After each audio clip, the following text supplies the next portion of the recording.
Seja bem-vindo, seja bem-vinda a essa nossa jornada de evolução consciente e inteligente. A Easy Infinity é um instituto de desenvolvimento profissional e corporativo que traz a ciência como base e a experiência como guia. E hoje nós estamos aqui num encontro super especial em que completamos 32 episódios, né, professora Elaine? Em que tivemos dezenas de convidados maravilhosos, especialistas, falando sobre temáticas importantíssimas no atual cenário, o qual nós estamos vivenciando.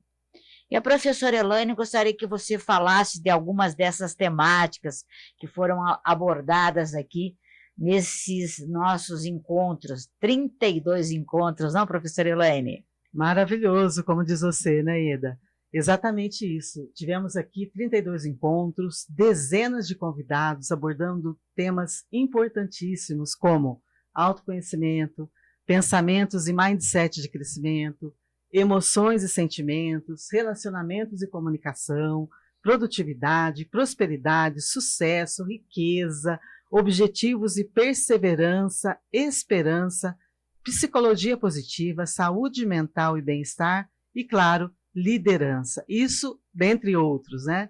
E eu já aproveito para convidá-los a assistir os podcasts. Se você perdeu algum, vai lá no nosso canal do YouTube e já assista aqueles que você ainda não assistiu. E os benefícios, é claro, trazidos por esses temas são o desenvolvimento de novas habilidades e capacidades de adaptação às mudanças constantes, as quais nós estamos vivendo nesse mundo tão disruptivo, de tantas interferências. A promoção também da prosperidade humana, como foi dito pela professora Elaine, e organizacional, e a busca por uma vida mais equilibrada, uma vida mais saudável e que nos leve à felicidade e à prosperidade. E para finalizar com chave de ouro essa jornada de podcasts, eu e a professora Ieda hoje debateremos sobre um tema muito importante para a nossa própria saúde mental. Pois sem saúde mental, não há prosperidade.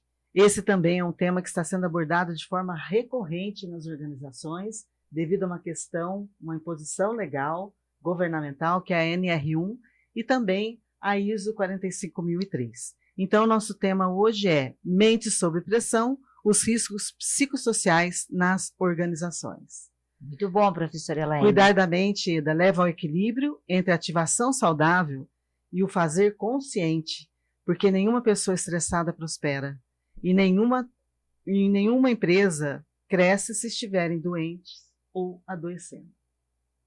Muito bem. E eu vou começar a primeira pergunta para minha companheira Ieda, que está aqui nos 32 podcasts. Justamente comigo, né? Então, só tem você hoje, né, Ieda? Muito bem. Ieda, pesquisa em neurociência indicam que mais de 70% dos pensamentos diários tendem a ser repetitivos e negativos. O que alimenta o ciclo de estresse, Ieda?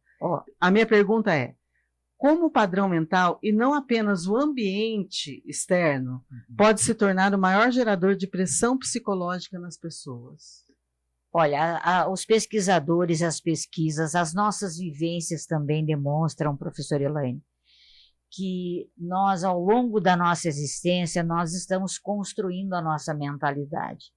E muitas vezes essa construção da nossa mentalidade, do nosso mindset, vem muito numa construção negativa de repetições, pensamentos negativos, e isso gera, logicamente, esses pensamentos negativos, eles acabam gerando emoções negativas, e essas emoções e pensamentos acabam refletindo no nosso fisiológico.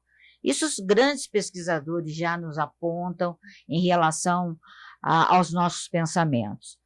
E é verdade que nós estamos em um contexto de pensamentos negativos, pensamentos olhando pelas mídias sociais, você acaba se comparando às outras pessoas, Verdade. Você acaba entendendo, não, ele consegue, eu não consigo. Então, trabalhar com essas questões mentais tem sim se tornado um grande estresse na vida das pessoas, além de ocasionar o estresse, nós liberamos substâncias, né, hormônios, que vão, o quê? Refletindo no nosso corpo.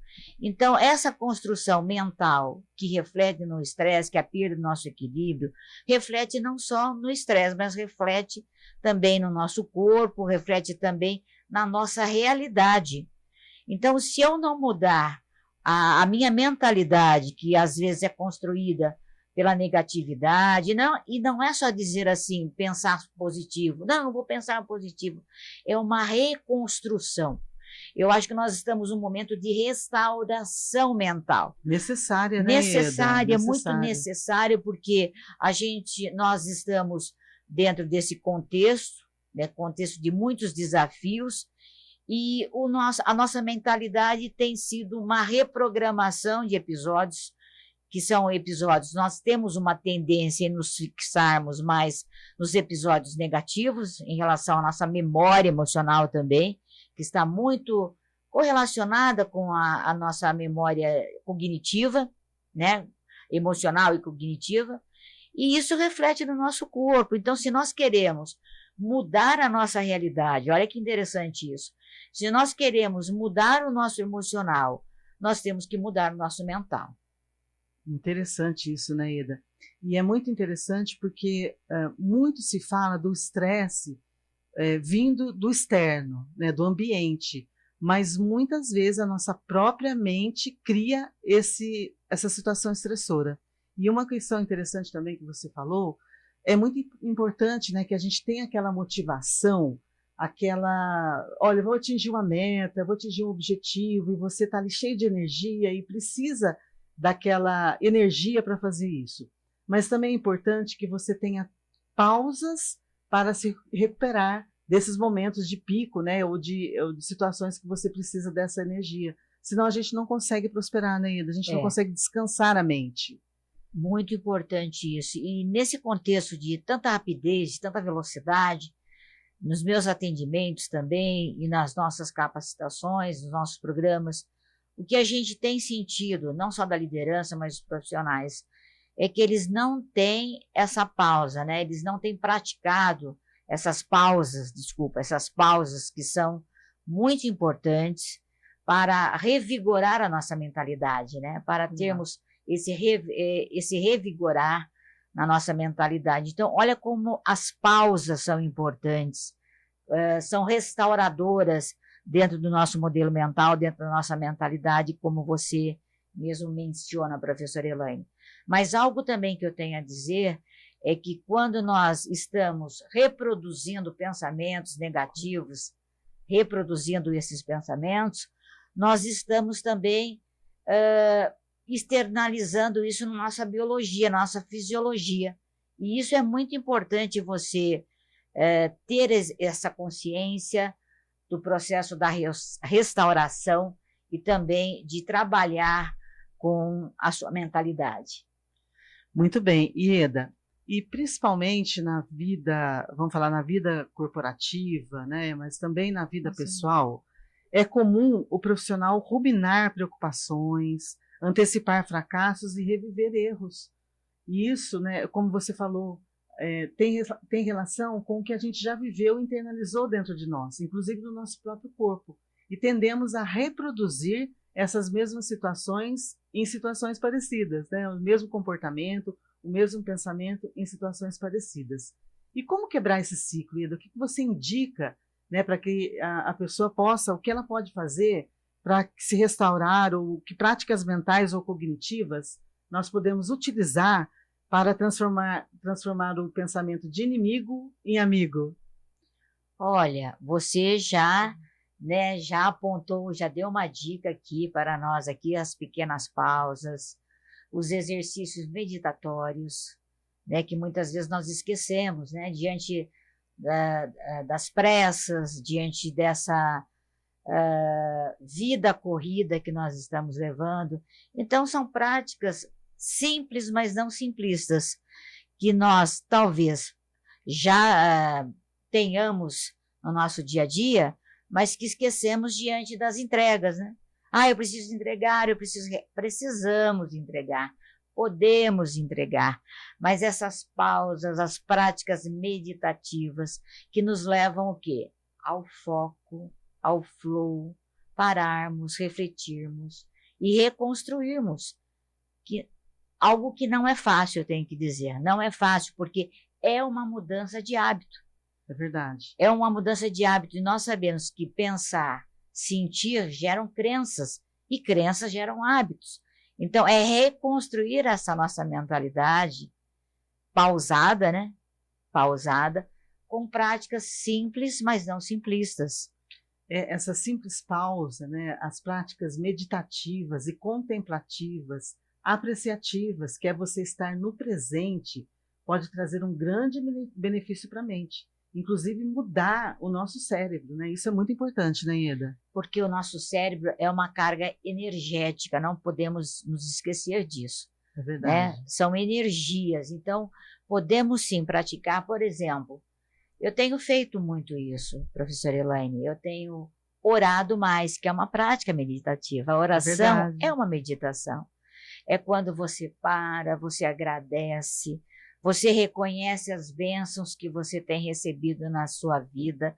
Pequenas, são muitas, né, Ieda? Muitas. Às vezes nós queremos grandes, né, grandes eventos, mas e os pequenos eventos? A nossa saúde, a nossa família. Né? Nós estarmos aqui, né, Ieda? Completando 32 episódios. Nossa, que hoje, maravilhoso, né? Temos muito a agradecer. Muito. Então, a gratidão é uma prática meditativa também, a oração, você agradecer, que faz parte da gratidão, e também essas pausas, olhar um pouco para a natureza. Sabe, a natureza, ela não é só contemplativa, ela nos revigora quando você tem contato, né, ter as práticas também da respiração, as conversas com pessoas que te querem bem. Olha como isso nos revigora, professora Elaine. Palavras que as pessoas, eu chamo de pílulas emocionais. Essas pílulas que nós recebemos das pessoas na valorização, no reconhecimento. Quanto que você tem valorizado seu filho, sua filha, seus irmãos, a sua família, o seu profissional, o seu liderado? Quanto que você tem reconhecido e não ficarmos só o próximo, né? Olha como isso nos revigora, nos restaura e restabelece essa nova construção tão importante da nossa mentalidade. É verdade. Concordo com você, viu, Ieda? E a gente pode fazer isso sempre, né? Isso que é mais interessante, né? É isso mesmo. E, professora Elaine, na vida em geral e principalmente em contextos que nós estamos atuando corporativos, é comum o profissional ficar com essas ruminações. Nós temos presenciado preocupações, né, como você já mencionou, fracassos também. Amargura, né? Amargura, trazendo as pessoas assim, muito amarguradas, né? A gente acaba ficando ali naquele limiar de emoções e de energia mais baixa, né, quando isso acontece. Não é verdade, Ieda? É verdade.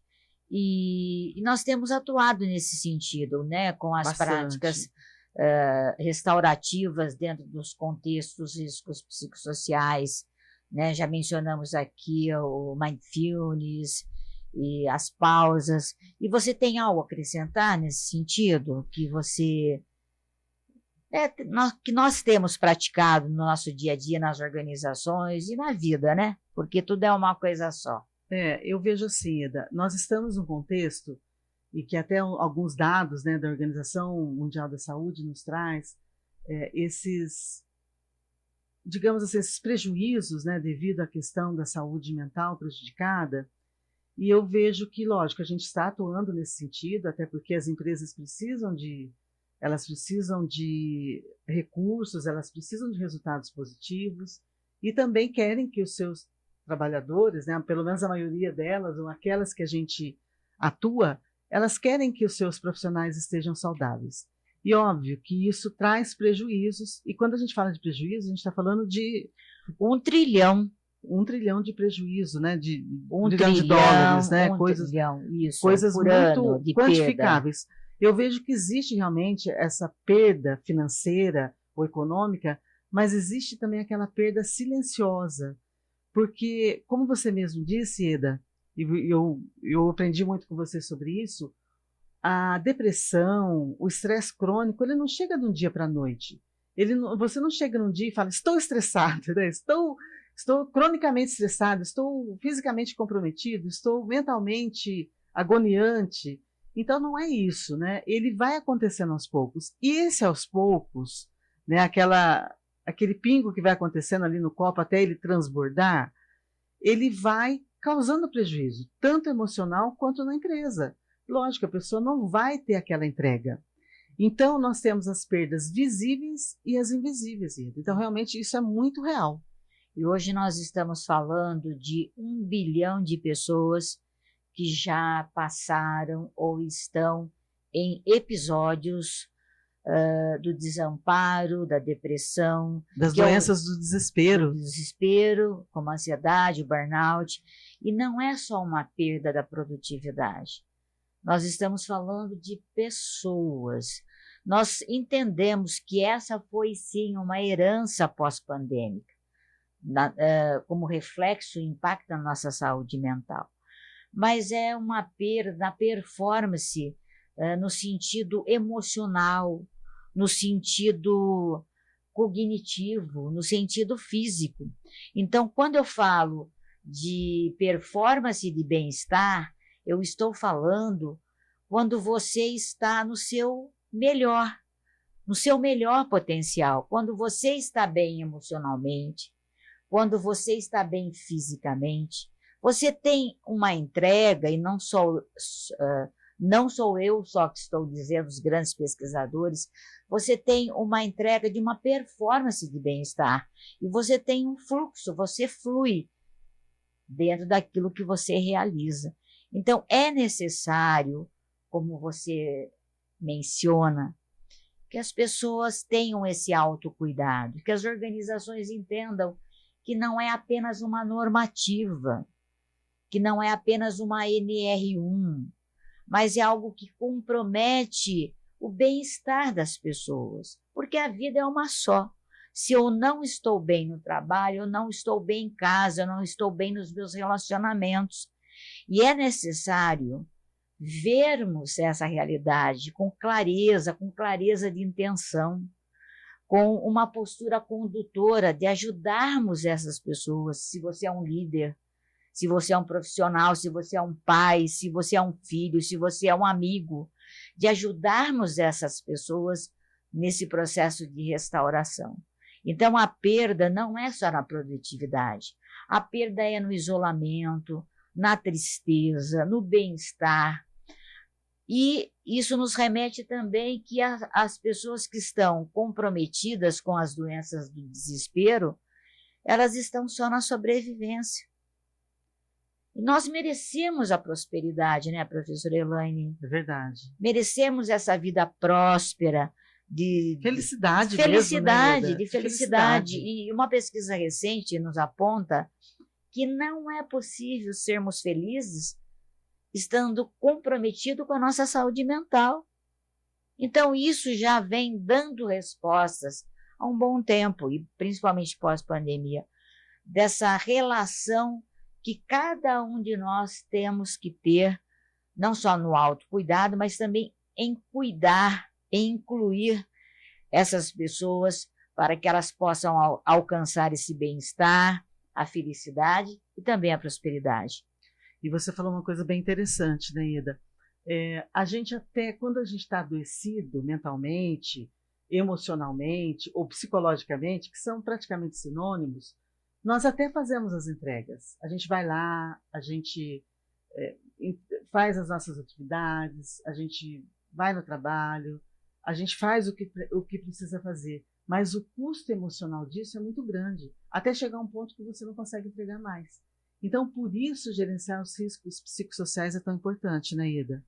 Não negligenciar. Não, exatamente, não negligenciar e trabalhar com isso, né? Talvez o governo, quando pensou nisso, lógico, pensou também na sua economia, né? Porque os afastamentos são na casa aí de gigantes, né? E trilhões, né, de dólares aí pelo mundo. E o Brasil já é classificado como um ponto lá de nível de afastamentos, né? Isso. Então, quando a gente Está pensa, entre os primeiros nessa quando a gente pensa classificação. nisso, é realmente necessário que a gente traga, né, essa questão para dentro das empresas e que elas possam olhar isso com maior cuidado, não só por uma questão também de legislação, né, precisamos cuidar mas também porque nós temos seres humanos trabalhando ali e eles precisam de cuidado, né? Essa herança pós-pandêmica, né, que eu até estava falando com a Ieda sobre isso, né, estávamos conversando sobre isso, por que esse nível de estresse que a gente chegou, né, e isso veio uma herança pós-pandêmica. Muito provavelmente, porque quando estávamos na pandemia, nós estávamos ali com o nosso cérebro de sobrevivência ligado, e tinha sentido. Então, todos aqueles alarmes que a gente recebia o tempo todo, tudo aquilo nos deixava no estado de alerta. O problema é que a gente continuou nesse estado de alerta, mesmo sem necessidade. Então, a gente se habituou, como a Ieda falou, a estar num nível de resposta, né, inclusive automática. E de alerta também. De alerta. De alerta. Um estado assim que você não consegue sair dele. Por isso, esse cuidado aí em trabalhar os riscos psicossociais.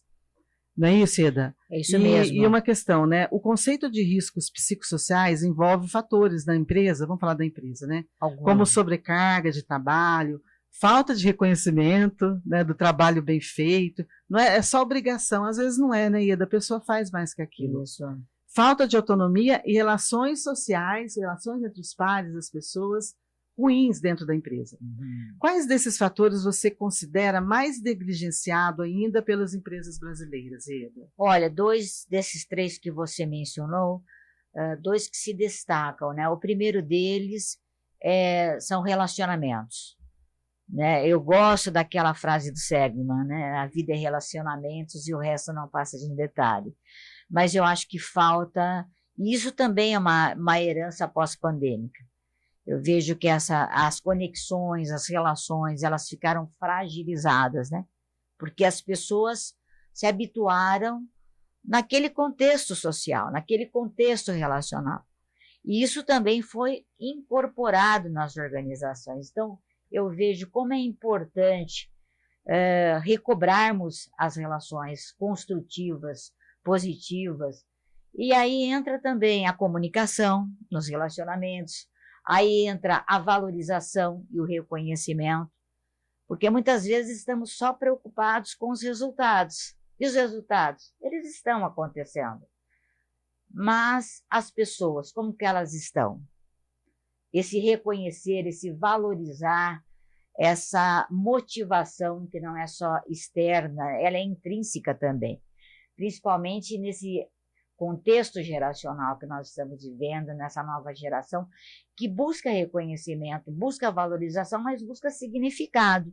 Então, eu vejo que o reconhecer está relacionado com a construção de relacionamentos, ao reconhecimento e valorização, a comunicação, e tudo isso leva ao bem-estar, tudo isso leva ao florescimento. Então, são áreas importantíssimas da nossa existência, da nossa vida, que foram esquecidas, um pouco esquecidas, e agora elas estão sendo revitalizadas, não só no contexto corporativo, mas também no contexto relacional, estabelecendo essas novas conexões e esses relacionamentos construtivos e também positivos. E eu gostaria de salientar, né, Ieda, que isso não é uma utopia.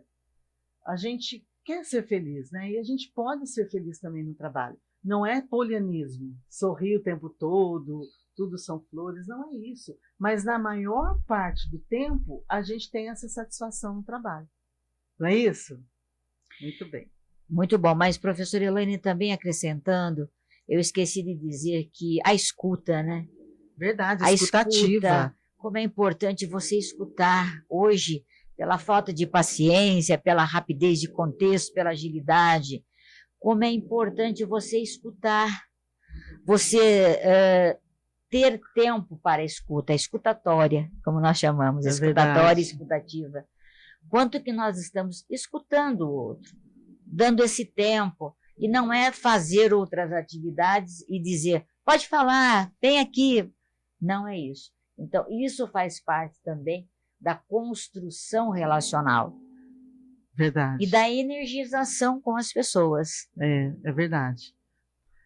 Mas assim, falando, né, Ieda, como a pressão por resultados ela é inevitável, a gente não pode deixar também que ela se transforme em uma pressão negativa ou destrutiva, Sim, né, Ieda? Claro. Eu vejo assim, olha, que nas organizações o tema humanização e performance, ele não pode ser excludente. Eles precisam conviver de alguma forma mutuamente. Nós podemos ter performance, mas também nós não precisamos perder o nosso lado humano, não é isso? É claro, nós precisamos e podemos ter resultados que são sustentáveis, mas não esquecermos dos relacionamentos, porque são pessoas que geram resultados. Exatamente. Nós já temos, por trás sempre tem as pessoas, sempre tem Ieda. as pessoas. É verdade. Muito bem. A gente tem também, né, Ieda, sinais que as lideranças precisam aprender e reconhecer antes que o clima se torne tóxico. Sim. Né, de uma maneira até quase que irreversível. Né? São muitos sinais. E por isso a atenção da liderança nesse contexto precisa ser redobrada, não é isso?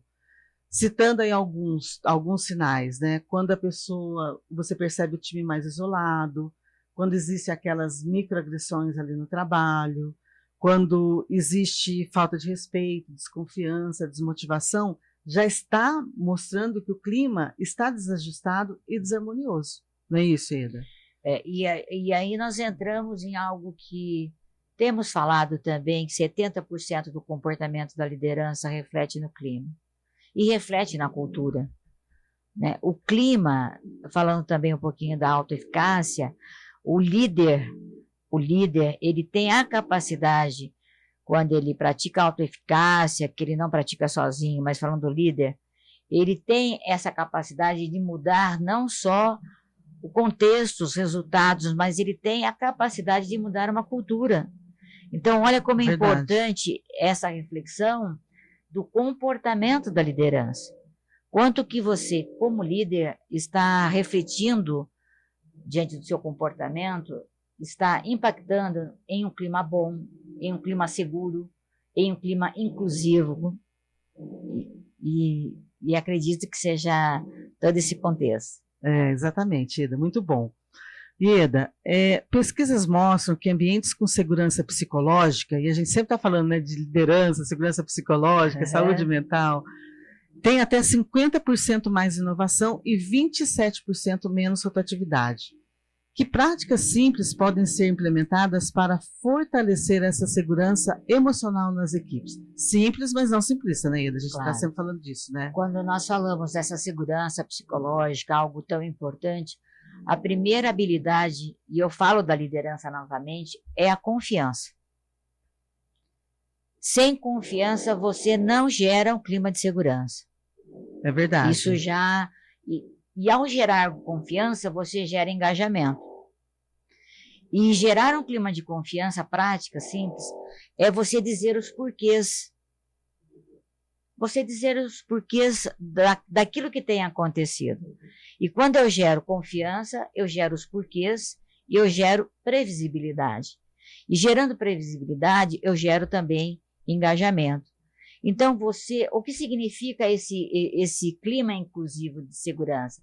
Significa você aceitar as ideias, você aceitar as sugestões, sem recriminar, sem condenar, sem punir. Aqueles que estão tentando ser autênticos diante de um clima que está sendo construído e pode ser construído. Então, a segurança psicológica ela é fundamental nesse atual contexto, o qual nós estamos vivenciando, e não só no trabalho. Você gerar segurança também na sua família, numa conversa com o seu filho, com a sua filha, com seus amigos. Isso gera autenticidade, isso gera credibilidade. É verdade. E pensando, né, que a segurança psicológica, esse tema tão debatido no mundo, e hoje teremos, né, esse ano teremos a Amy Edmondson, que é a grande precursora do tema aqui no Brasil, e vai ser um prazer estar com ela, né, Ieda? Vai ser muito Muito bom. grande. Quando a gente pensa em ambientes que a gente precisa de experimentação e de inovação, a gente precisa da segurança psicológica.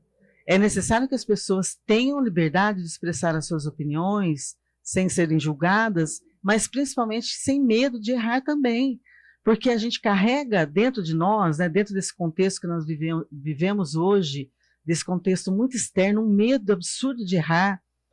Quantas vezes a gente grava o mesmo vídeo para que ele saia perfeito, né? 50 vezes, tô brincando, mas quantas vezes, né? Não, tira outra foto e outra, escolhe entre uma e outra. O medo de errar, né, de não parecer perfeito é tão grande que isso muitas vezes acaba limitando até a autenticidade, né, Ieda? Com certeza. E causando prejuízo no psicossocial, né, Ieda? Porque quando você limita a sua autenticidade, isso gera uma dor psicológica muito grande, porque a autenticidade está muito correlacionada aos nossos valores. Então, valores correspondem à nossa autenticidade. Então, quando você não é autêntico, isso ocasiona o quê? Quando você está contra os seus valores, nossa, uma dor imensa psicológica. Né? Muito bem. Ieda, em processo de desenvolvimento de lideranças, o quanto você acredita que o autoconhecimento, eu sei que você adora esse tema, quem não gosta, né, Ieda? Quem não gosta de autoconhecimento? Só se não for um ser humano, né? E a autoeficácia são pilares na prevenção do adoecimento psíquico, né? Quanto, então, a falta do autoconhecimento e da autoeficácia, eles têm uma relação, uma associação com o sofrimento psíquico? Olha, a falta de autoconhecimento, até eu estou falando sobre essa temática, né, nas minhas postagens, nos meus vídeos atuais. O autoconhecimento é uma jornada infinita. Se conhecer, se olhar, saber o que você quer, o que você não quer também. E dentro do autoconhecimento entra a nossa gestão emocional, os nossos valores, nossos pensamentos, as nossas crenças, enfim. Ele combate, sim, os riscos psicossociais e nos traz o quê? Saúde mental, porque quando você se autorreconhece, você tem essa linguagem interior que você diz, opa, espera um pouquinho, deixa eu ver se isso é real, se isso corresponde aos meus valores, se isso me ocasiona mais estresse ainda ou mais calma. Então, o autoconhecimento, ele é maravilhoso, essa jornada infinita de você se conhecer e se olhar. E a autoeficácia é uma capacidade psicológica positiva maravilhosa, porque a autoeficácia é quando você reconhece as suas capacidades, tem a crença nas suas capacidades e se mobiliza para as realizações. E quanto mais eu elevo a minha autoeficácia, eu elevo a minha autoestima, eu elevo a minha autoconfiança para realizar e fazer aquilo que eu posso fazer, que eu tenho para fazer. Então, ela, além de mitigar os riscos psicossociais, ela o quê? Ela nos leva à autorrealização, ela eleva a nossa autoestima, ela eleva também a nossa autoconfiança.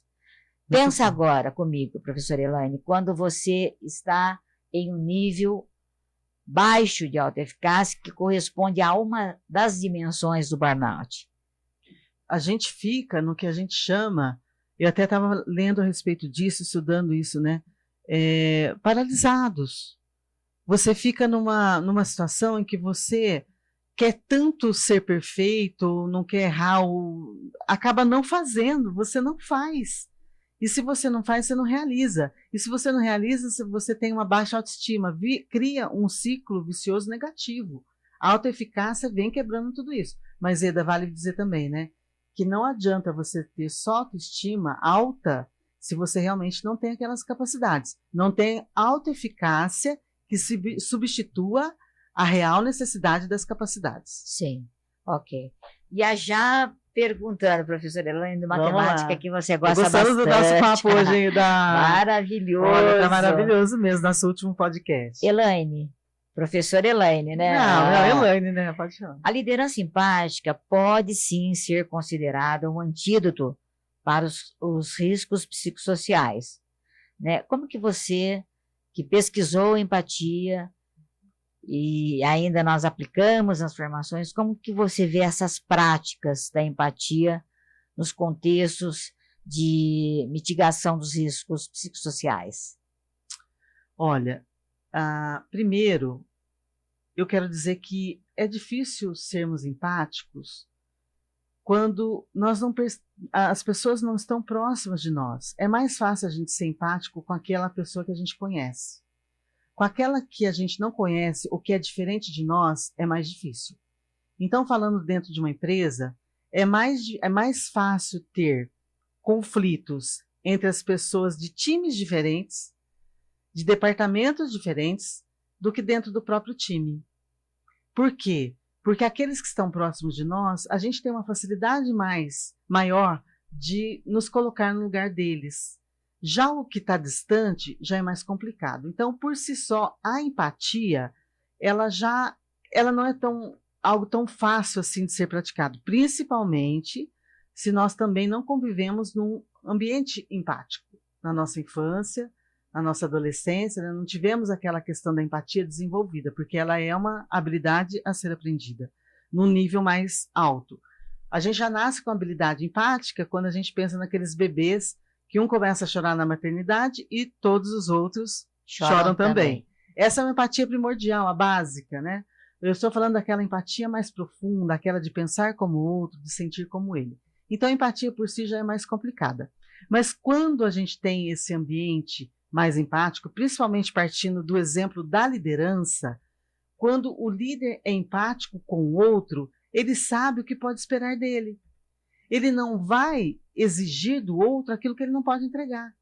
Então, por si só, o risco psicossocial, ele já é mitigado. Você não vai pressionar o outro dentro de uma situação que ele não pode, ele não tem para entregar. Então, você, quando pratica a empatia, você toma decisões e ações mais acertadas, de acordo com aquilo que o outro também pode entregar e de acordo também com a expectativa do outro. Então, isso aumenta a confiança. E confiança diminui riscos psicossociais, né, Ida? Você é expert em confiança, né? Com certeza, isso. Muito bem. E que maravilhoso, né? A empatia, ela vem como uma ponte entre a inteligência emocional e a inteligência social, né? E como ela faz bem feita, né? Bem feito essa ponte entre essas duas habilidades que podemos também. Ninguém nasceu inteligente emocionalmente, né? Ninguém nasceu também empático, né? Uma empatia mais, como você diz, primária, né? E é isso. Então, olha que maravilhoso quando nós praticamos a empatia, quando nós, no nosso dia a dia, porque muitas vezes estamos mais focados nos resultados, nas atividades, nas entregas, e esquecemos que o outro também, né? Essa valorização, essa ajuda, que entra também numa linguagem de valorização e reconhecimento. E veja só, né, Ida, quando a gente pratica a empatia, eu até trouxe aqui um tema, a gente diminui o estresse, porque se você vê que o outro não tem condições de entregar, você não vai pressionar no nível acima daquela capacidade dele. E quando o cérebro está estressado, sua atividade elétrica é como a de uma orquestra inteira de instrumentos musicais tocando mal. A mente está fora de ritmo, desequilibrada e desafinada. Por isso a saúde mental é tão importante. E também é importante a recuperação, como você falou. Né? Restauração. A gente falou restauração e recuperação. Que é risada, a natureza, a música calma, cultivar boas relações. Então, quando a gente tem empatia, a gente tem uma série de consequências positivas advindas dessa capacidade e desse hábito, né, que pode se formar dentro da empresa. Não é isso, Eda? É isso mesmo, né? Muito São bom. práticas simples, boa, né? Mas não simplistas, né? Exatamente. E falando, né, da mitigação dos riscos psicossociais, logicamente que hoje o nosso podcast é mais um alerta, né, e também algumas dicas, mas não é algo que você vai chegar lá em maio e vai simplesmente impor, olha, vamos então praticar aqui, mitigar os riscos psicossociais, porque senão a gente vai levar multa.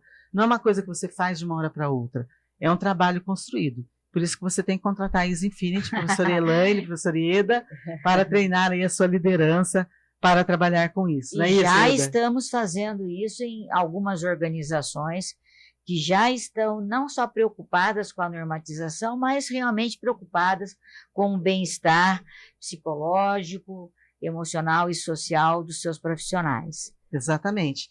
E é um prazer, logicamente, contribuir aí com a sua empresa, né? Entre em contato com a Easy Infinity aí nas redes sociais também, lá no nosso WhatsApp, para que a gente possa aí trabalhar com a sua empresa, não é isso, Ieda? É isso. E já finalizando o nosso encontro de hoje... Hoje foi mais curto, foi né, mais Ieda? Curto, mas tudo bem. É para deixar um gostinho de quero mais, né, para a nossa próxima temporada, com certeza. Ok.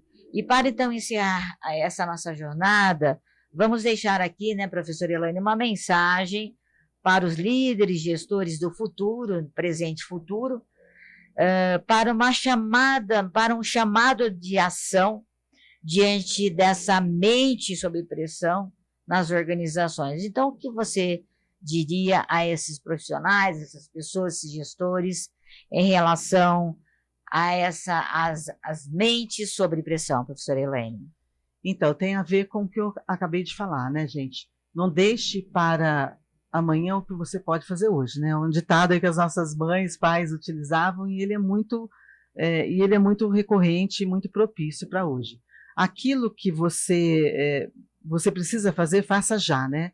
Tendência que você não acompanha vira pendência. Uhum. Então, faça já, né? Se você pode treinar a sua liderança ou se treinar como líder, comece já, para que não aconteça ali, né, de você ali no desespero, prevenir os riscos psicossociais no momento que eles estejam acontecendo. Vamos fazer isso agora, e de preferência com a gente. É isso mesmo. E eu já diria também que em um mundo sob pressão, não basta só gerir resultados, é preciso cultivar clareza mental, segurança psicológica e propósito compartilhado. Olha como isso é importante, que cada gestor se torne um guardião. Eu gosto muito do guardião. Um guardião que protege, que cuida, que aconselha, que encaminha da saúde mental e dos fatores psicossociais, porque o desempenho ou a performance nasce do equilíbrio e não do esgotamento. Exatamente, né, Ida? Até porque, né, agora voltando um pouquinho, o papel da liderança não é só cobrar resultado. Até uma fala sua foi muito interessante, eu estava presente na empresa, o líder dizendo, né, você interpretando uma atuação do líder, eu sou líder, então tenho que cuidar da minha família, tenho que cuidar da empresa, tenho que cuidar dos liderados, e você falou, tem sim, esse é o papel do líder. Então, o papel do líder é performance, mas também é ser humano, né, Ieda? Tem todo um sentido isso, não é isso? É isso mesmo, professora Elaine. E nós sabemos que nós vivemos um tempo em que o capital está mais escasso e ele não é só financeiro, né? Ele também é emocional. As mentes estão sob pressão e as organizações que entenderem, que já estão entendendo isso, primeiro serão as que vão prosperar de forma sustentável, porque cuidar da saúde mental não é mais uma pauta somente do RH, é normatização e uma estratégia de liderança, de cultura e também de futuro. É isso mesmo, Ieda. Esperamos aí que podemos, né, ter contribuído com o seu desenvolvimento humano, profissional, como pessoa, como pai, líder, como uma pessoa na área social, porque esses 32 episódios, né, nós encerramos com muita gratidão no coração a todos vocês que estiveram conosco, as nossas dezenas de convidados e convidadas, né, que estiveram aqui na TV Agora e que nos acompanharam durante todo esse processo, principalmente você que esteve aí conosco. Nossos amigos, convidados, quero agradecer minha companheira Ieda. Né, eu também, professora Elaine. Mais um desafio aí na nossa vida, mais vencido, né? Você sabe que nós gostamos de inovar, né, professora Elaine? É verdade, de desafios também, né? Mas foi um desafio também para nós, porque não tínhamos essa experiência e gostaríamos de ter, e tivemos essa oportunidade, né, nesses 6 meses. E quero dizer para você, assista os outros episódios, né, eles estão também imperdíveis, tem muita dica, até a gente começar a nossa nova temporada com muita novidade e com você ao nosso lado. Até lá, siga-nos nas redes sociais, Ieda Osvaldo, Ieda com Y, Osvaldo com W e Easy Infinity. E até mais. Muito obrigada. Até breve.